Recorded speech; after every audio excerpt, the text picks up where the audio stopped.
Hello everybody, this is Super Taurus. Today I have a simple horse breeding system to show you. I'm not going to be talking about the mechanics of horse breeding because there's a million videos all over YouTube all about that, but I didn't find any horse breeder tutorials that I really liked. So it's actually really simple.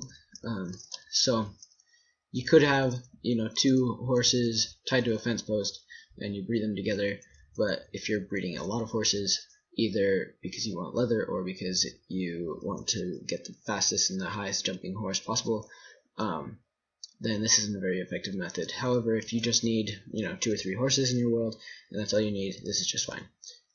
However, if you really want a lot of horses, then I would recommend going with this system. So to maximize space and to show you what is absolutely necessary, I've taken away all of the unnecessary blocks.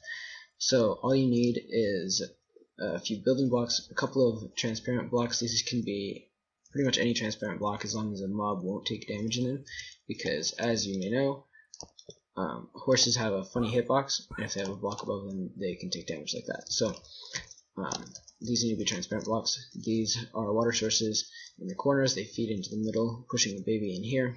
So I can do this, and in a second you'll see we get a baby right there. And he just falls out of the world because I haven't created a collection system. That's your job. So obviously the baby is smaller, and so he fits in that space. The adults don't. You need 2 signs there to stop the water sources. If you only want to make like 5 of these, then you can make them a little bit wider to make it more visually appealing, because odd numbers tend to be easier to build around in Minecraft.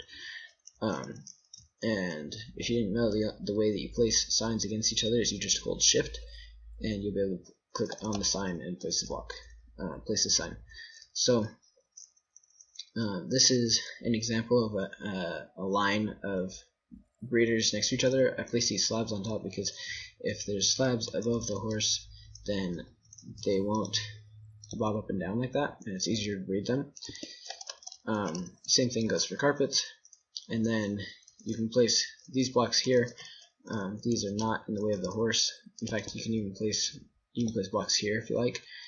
Those don't block the horse because the horse is a block and a half wide. So if you use a half wide, or a block that only takes up half a block, then the horse can be in that space.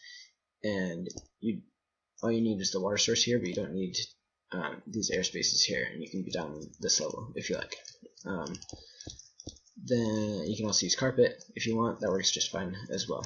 So I'm not going to do a tutorial because it's very simple. All you need is this little cell, this cell, 2 transparent blocks, 2 signs, and then some sort of system underneath to carry all of your baby horses off into the distance where you can process them, either to get leather or to check their speed and jump height. So that's all for today. Thank you for